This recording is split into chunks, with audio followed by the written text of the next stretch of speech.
नमस्कार बच्चों, मैं आपकी हिंदी की अध्यापिका आज आपको आपकी हिंदी की पाठ्य पुस्तक का जो पहला पाठ है जिसका नाम है सूरदास के पद, उसके बारे में पढ़ाने जा रही हूँ।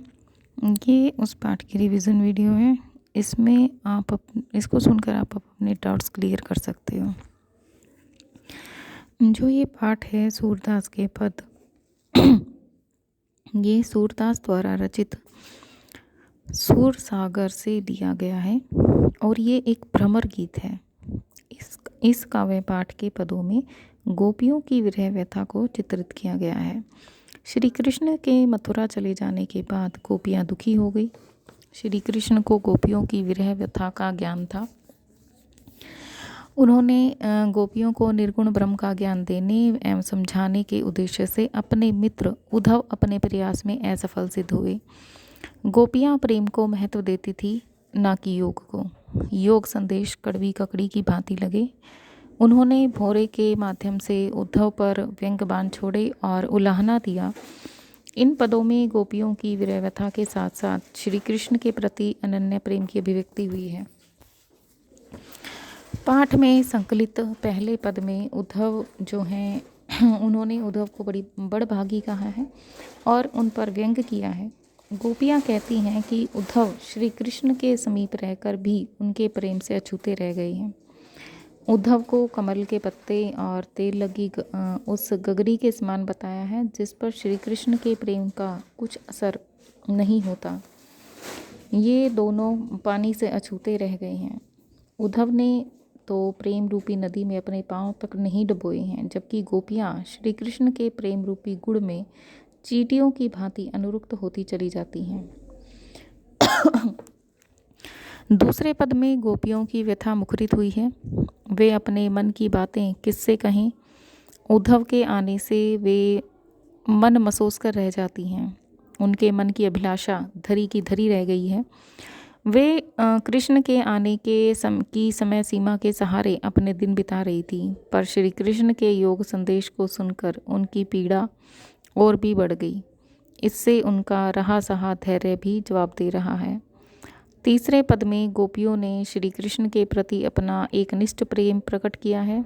वे योग को कड़वी ककड़ी के भांति समझती हैं। उसे ऐसी व्याधि समझती हैं जिसे उन्होंने ना देखा है ना सुना है। श्री कृष्ण उन्हें हरिल की लकड़ी के समान समझते हैं। वे इस लकड़ी को नहीं छोड़ना चाहते। गोपियाँ योग को अपने लिए अनुपयुक्त तथा उनके लिए उपयुक्त समझती हैं, जिनका मन चक्री के समान स्थिर होकर भटकता रहता है। चौथे पद में गोपियों का जो है यहाँ पर उपालंब यानी कि उलाहने जो है यहाँ पर प्रकट हो रहे हैं। वे उद्धव से कहती हैं कि श्री कृष्ण ने अब राजनीति पढ़ ली है और वे और ज़्यादा चतुर हो गए हैं।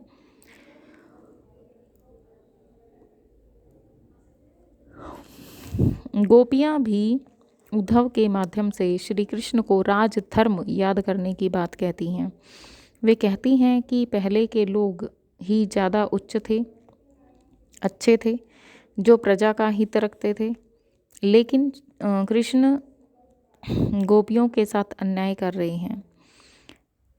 राजधर्म तो यह कहता है कि राजा को अपनी प्रजा के सुख दुख का ध्यान रखते हुए उसे सताना नहीं चाहिए। ये थे हमारे इसका पाठ का सार। अब जो है हम शुरुआत करते हैं पाठ के। जो ये व्याख्या है इसको ध्यान से सुन लीजिए। उद्धव तुम हो अति बड़भागी, अपरस रहत सने तगाते नाहिन मन अनुरागी।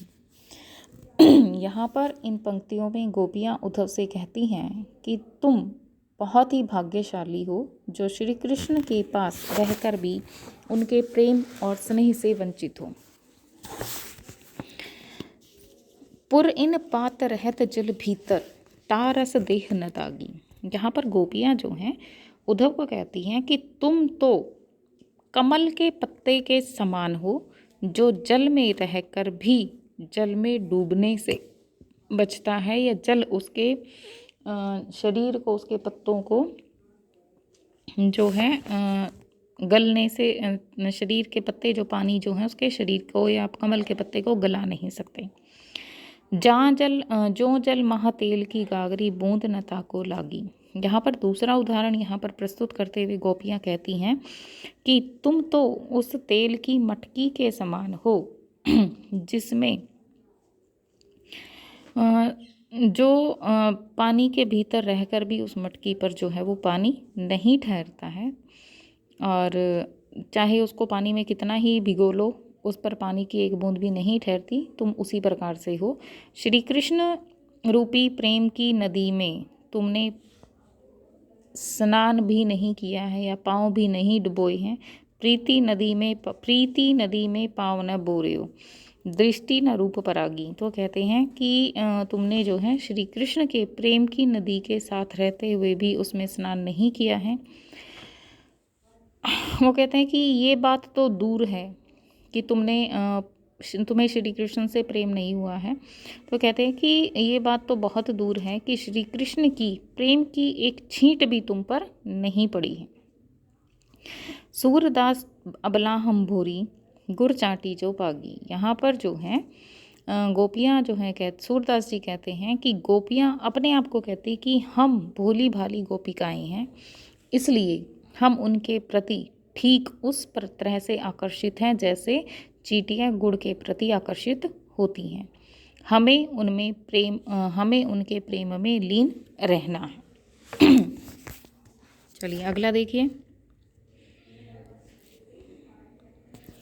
मन की मन में मांझ रही, कहिए जाई कौन पे ऊधो नाही परत कही। अवधि आधार आस आवन की, तन मन व्यथा सही। अब इन जोग संदेशनी सुनी सुनी, बिरहनी बिरह दही। चाहती हुती गुहारी जित ही ते, उतते धार बही। सूरदास अब धीर धरी क्यों, मर जादा ना लही। यहाँ पर जो है श्री कृष्ण गोपियाँ जो हैं ये कहती हैं कि हे उद्धव, उनकी मन की इच्छा मन में ही रह गई है। वे श्री कृष्ण से बहुत कुछ कहना चाहती थी, परंतु वे अब नहीं कह पाएंगी।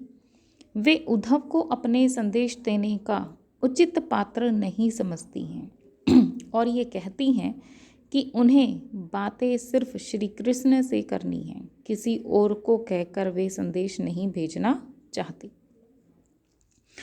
वे ये कहती हैं कि इतने समय से कृष्ण के लौट आने की आशा को हम आधार मानकर तन मन हर प्रकार से विरह की व्यथा या विरह की जो पीड़ा है उसको सह रही थी, ये सोचकर कि वे आएंगे और हमारे सुख दुख दूर कर जाएंगे। परंतु श्री कृष्ण ने हमारे लिए योग का संदेश भेजकर हमें और भी दुखी कर दिया है। हम विरह की आग में और भी जलने लगी हैं।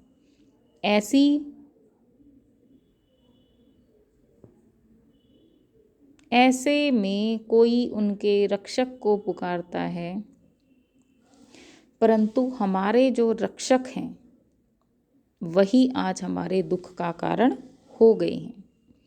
देखो यह है ना, जितती हुती गुहारी जितही ते उतते धार बई, कि जो हमारी रक्षा करने वाले थे, जिनसे हमें आशा थी, वो ही हमें जो है हमारे दुख का कारण बन गया है। आगे गोपियाँ कहती हैं कि हे उद्धव, अब हम धीरज क्यों धरें, कैसे धरें, जब हमारी आशा का एकमात्र तिनका भी डूब गया है। प्रेम की मर्यादा है कि प्रेम के बदले प्रेम दिया जाए, पर श्री कृष्ण ने हमारे साथ छल किया है। उन्होंने मर्यादा का उल्लंघन किया है। ठीक है, चलिए आगे देखते हैं। हमरे हरि हरिल की लकड़ी, मन करम वचन नंदन नंद उर। यह दृढ़ करी पकड़ी, जागत सोवत स्वपन दिविस निसी, कान कान चकरी। सुनत जोग लागत है ऐसो, जो करवी ककरी। सूतो व्याधि हमको ले आए, देखी सुनी ना करी। यह तो सूर तिन ही ले सौंपो, जिनके मन चकरी। अब यहाँ पर जो हैं गोपियाँ कहती हैं कि श्री कृष्ण उनके लिए हरिल की लकड़ी के समान है। जिस प्रकार से हरिल पक्षी लकड़ी के टुकड़े को अपने जीवन का सहारा मानता है, उसी प्रकार श्री कृष्ण भी गोपियों के जीने का आधार है। उन्होंने मन, कर्म और वचन से नंद बाबा के पुत्र श्री कृष्ण को अपना माना है। गोपियाँ कहती हैं कि जागते हुए, सोते हुए, रात में, दिन में, सपने में हमारा रोम रोम श्री कृष्ण का नाम जपता रहता है। उन्हें उद्धव का संदेश कड़वी ककड़ी के समान लगता है। हमें श्री कृष्ण के प्रेम का रोग लग चुका है। अब हम उनके कहने पर योग का रोग नहीं लगा सकती, क्योंकि हमने तो इसके बारे में ना तो कभी सुना है, ना देखा है, और ना कभी इसको भोगा है। अब तो यह योग का संदेश जो लाए हैं वे उन्हें जाकर सौंपो जिनका मन चंचल है, क्योंकि हमारा मन पहले कहीं और लग चुका है। ठीक है, यानी कि कहने का मतलब ये है कि योग का संदेश उन व्यक्तियों के लिए होता है जिनका मन जो है वो स्थिर नहीं होता, मोह माया, लोभ लालच के चंगुल में जो फंस चुके हैं, उन व्यक्तियों के लिए जो है उन्होंने कहा है कि योग का संदेश ऐसे व्यक्तियों को देना चाहिए। ठीक है, चलिए आगे करते हैं।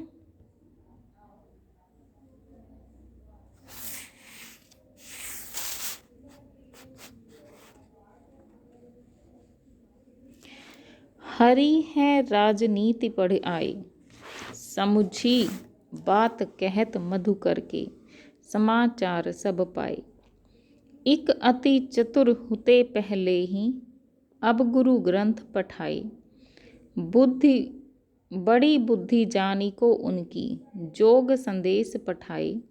उधव भले लोग आगे के, पर हित दौलत धाय। अब अपने मन फेर पाइए, चलत जुहुते चुराए। क्या ते क्यों अनीति करे आपुन, जे और अनीति छुड़ाए। राज धर्म तो यह सूर, जो प्रजा न सजाहि सताई। अब इन पंक्तियों में गोपियाँ ये कहती हैं कि श्री कृष्ण ने राजनीति पढ़ ली है। गोपियाँ बात करती हुई व्यंग्यपूर्वक कहती हैं कि वे तो पहले ही बहुत चालाक थे, पर अब उन्होंने बड़े बड़े ग्रंथ पढ़ लिए हैं, जिससे उनकी बुद्धि बढ़ गई है, तथा और तभी तो हमारे बारे में सब कुछ जानते हुए भी उन्होंने हमारे पास उद्धव से योग का संदेश भेजा है। उद्धव जी का इसमें कोई दोष नहीं है। वे भले लोग हैं जो दूसरों के कल्याण करने में आनंद का अनुभव करते हैं। गोपियाँ उद्धव से कहती हैं कि आप जाकर कहिएगा कि यहाँ से मथुरा जाते वक्त श्री कृष्ण हमारा मन भी अपने साथ ले गए थे, वे उसे वापस कर दें। वे अत्याचारियों को दंड देने का काम करने मथुरा गए थे, परंतु वे स्वयं अत्याचार करते हैं। आप उनसे कहिएगा कि एक राजा का हमेशा धर्म है कि वे प्रजा की हित का ख्याल रखें, उन्हें किसी प्रकार का कष्ट ना पहुँचे। यह पहुँचने देने का यही राज धर्म है, यानी कि प्रजा को दुख ना हो, कष्ट ना हो, यही राजा का सच्चा धर्म बताया गया है। ठीक है बेटा, ये तो थी आपके पाठ की व्याख्या। अब साथ के साथ इसके जो अभ्यास के प्रश्न हैं उन पर भी हम चर्चा कर लेते हैं। देखिए, पहला प्रश्न है कि गोपियों द्वारा उद्धव को भाग्यवान कहने में क्या व्यंग्य निहित है। ठीक है, अब उत्तर ये रहेगा कि गोपियों द्वारा उद्धव को भाग्यवान कहने में यह व्यंग निहित है कि उद्धव वास्तव में भाग्यवान न होकर अति भाग्यहीन हैं। वे कृष्ण रूपी सौंदर्य तथा प्रेम रस के सागर के सानिध्य में रहते हुए भी उस असीम आनंद से वंचित हैं। वे प्रेम बंधन में बांधने एवं मन के प्रेम में अनुरक्त होने की सुखद अनुभूति से पूर्णतया परिचित हैं। अब आगे जो है अगला प्रश्न है कि उद्धव के व्यवहार की तुलना किस किस से की गई है।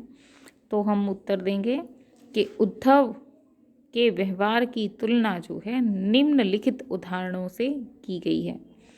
पहला है, गोपियों ने उद्धव के व्यवहार की तुलना कमल के पत्ते से की है, जो नदी के जल में रहते हुए भी जल के ऊपरी सतह पर ही रहता है, अर्थात जल का प्रभाव उस पर नहीं पड़ता। श्री कृष्ण का सानिध्य पाकर भी वह श्री कृष्ण के प्रभाव से मुक्त है। दूसरा जो है हम डाल सकते हैं कि वह जो है जल के मध्य रखे तेल के गागर के समान है, जिस पर जल की एक बूंद भी टिक नहीं पाती। उद्धव पर श्री कृष्ण का प्रेम अपना प्रभाव नहीं छोड़ पाया है, जो गोपियों की तरह व्यवहार कर रहे हैं। ठीक है। और इसके साथ साथ जो है हम ये भी जोड़ सकते हैं कि उद्धव ने गोपियों को योग का उपदेश दिया था। उसके बारे में उनका ये कहना है कि योग सुनते ही कड़वी ककड़ी के समान प्रतीत होता है, इसे निगला नहीं जा सकता। ठीक है, चलिए अगला प्रश्न देखते हैं कि गोपियों ने किन किन उदाहरणों के माध्यम से उद्धव को उल्हाने दिए हैं। आप इसका जवाब जो है लिख सकते हो खुद से कि गोपियों ने कमल के पत्ते, तेल की मटकी और प्रेम की नदी उदाहरणों के माध्यम से उद्धव को उल्हाने दिए हैं। उनका कहना है कि वे श्री कृष्ण के साथ रहते हुए भी प्रेम रूपी नदी में उतरे ही नहीं हैं, अर्थात साक्षात प्रेम स्वरूप श्री कृष्ण के पास रहकर भी वे उनके प्रेम से वंचित हैं। अगला प्रश्न है कि उद्धव द्वारा दिए गए योग के संदेश ने गोपियों की विरह अग्नि में घी का काम कैसे किया। उत्तर जो है हम लिख सकते हैं कि गोपियां श्री कृष्ण के आगमन की आशा में दिन गिनती जा रही थी। वे अपने तन मन की व्यथा को चुपचाप सहती हुई श्री कृष्ण के प्रेम रस में डूबी हुई थी। कृष्ण को आना था, परंतु उन्होंने योग का संदेश देने के लिए उद्धव को भेजा था। विरह की अग्नि में जलती हुई गोपियों को जब उद्धव ने कृष्ण को भूल जाने और योग साधना करने का उपदेश देना आरंभ किया,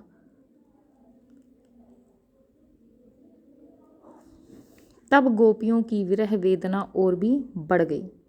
इस प्रकार उद्धव दिए गए योग के संदेश ने गोपियों की विरह अग्नि में घी का काम किया। चलिए अगला प्रश्न देखते हैं। मर्यादा न लही के माध्यम में कौन सी मर्यादा न रहने की बात की जा रही है।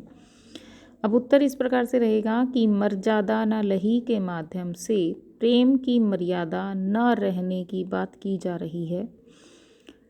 कृष्ण के मथुरा चले जाने पर गोपियां उनके वियोग में जल रही थी।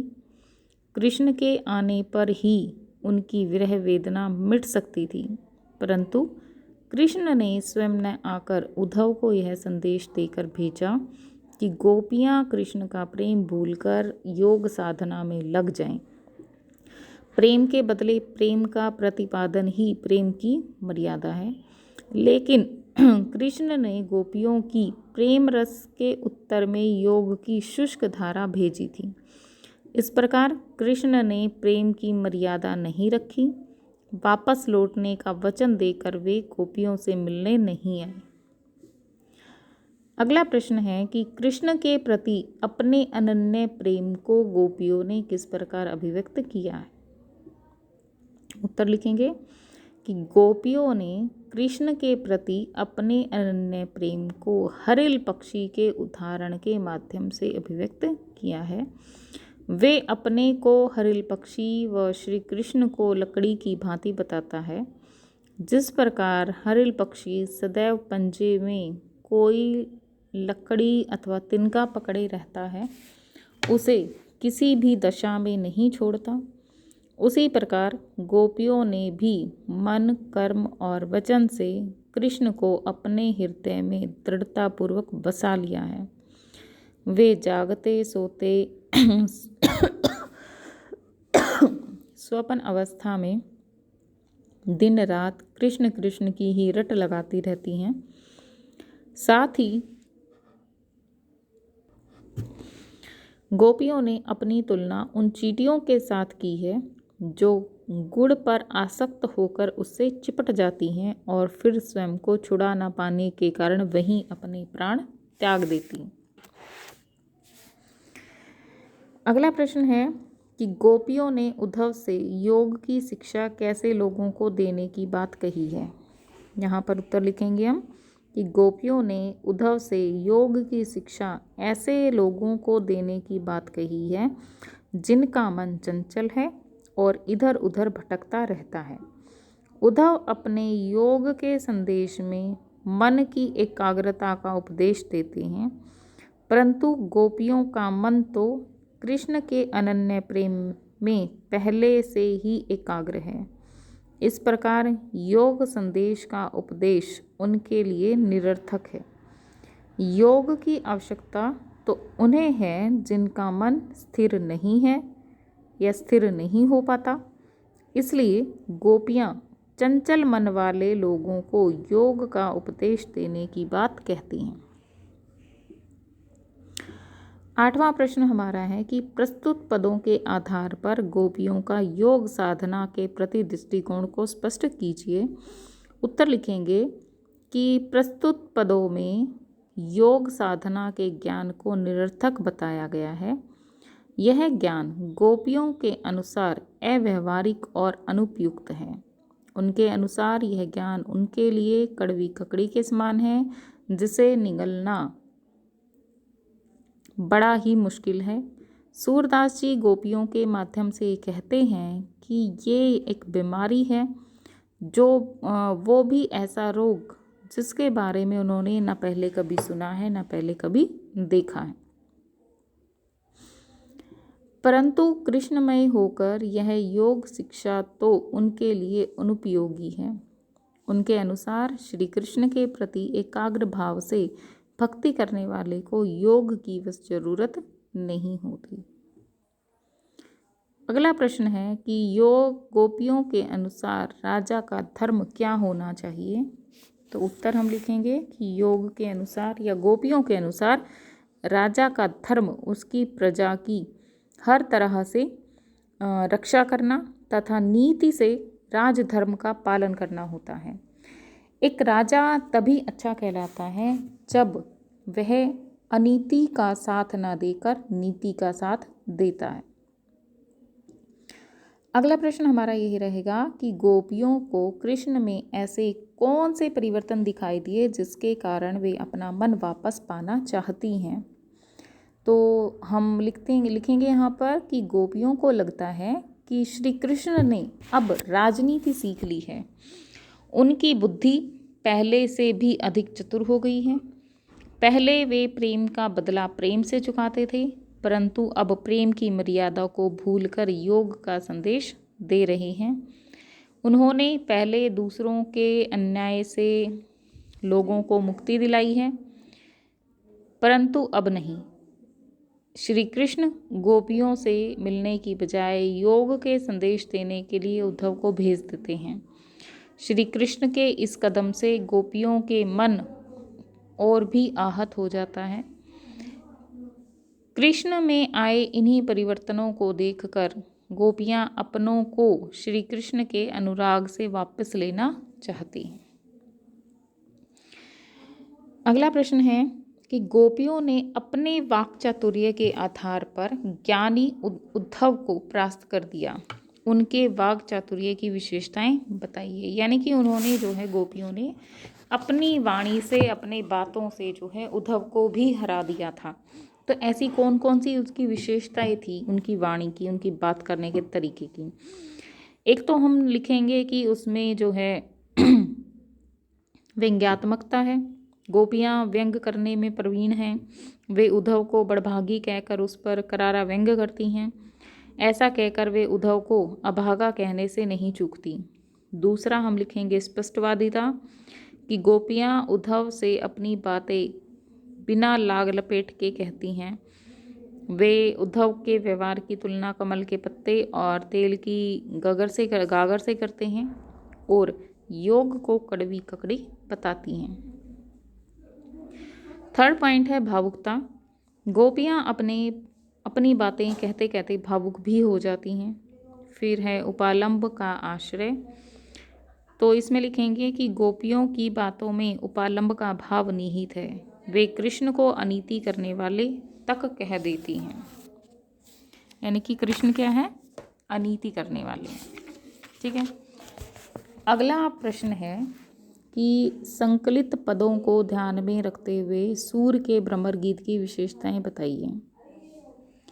जो भ्रमर गीत है उसकी विशेषता हम लिखेंगे कि भाव पक्ष है, इसमें कला पक्ष है, भाषा शैली है, अलंकार है, छंद विधान है, संगीत कथा है।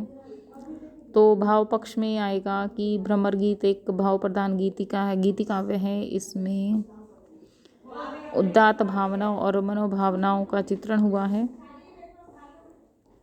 अपनी वचन वक्रता, सरलता, मार्मिकता, उपालंब, व्यंग्यात्मकता, तर्क शक्ति आदि के द्वारा उन्हें उद्धव के ज्ञान योग को तुच्छ सिद्ध कर दिया है। भ्रमर गीत में सूरदास ने विरह के समस्त भावों को स्वाभाविक और मार्मिक इसकी वंचना की है। कला पक्ष में लिखेंगे कि भ्रमर गीत की कला पक्ष अत्यंत सशक्त, प्रभावशाली और रमणीय है। भाषा शैली इसकी रहेगी कि भ्रमर गीत में युद्ध साहित्यिक ब्रज भाषा का प्रयोग हुआ है। अलंकार में सूरदास ने भ्रमर गीत में अनुप्रास, उपमा, दृष्टांत, रूपक, व्यतिरेक, विभावना, अतिशोक्ति आदि अनेक अलंकारों का यहाँ पर सुंदर प्रयोग हुआ है। छंद विधान में लिखेंगे कि इसमें पद छंद में हुई है। इसकी रचना जो है पद छंद में हुई है। इसके पद स्वयं में स्वतंत्र भी हैं और परस्पर संबंधित भी हैं। संगीतात्मक संगीत कथा कि सूरदास कवि होने के साथ साथ सुप्रसिद्ध गायक भी थे। यही कारण है कि भ्रमर गीत में भी संगीतात्मकता का गुण विद्यमान है। ठीक है बेटा, अब इस चैप्टर को जो है आप अच्छे से पढ़ लीजिए, समझ लीजिए और उसके बाद जो है हम नेक्स्ट चैप्टर करेंगे। ऐसे ही रिवीजन वीडियो बनाएंगे चैप्टर की, ताकि आप अपने डाउट को इसमें से निकाल सकें और समझ सकें। अगर इसके बाद भी आपका कोई डाउट रह जाता है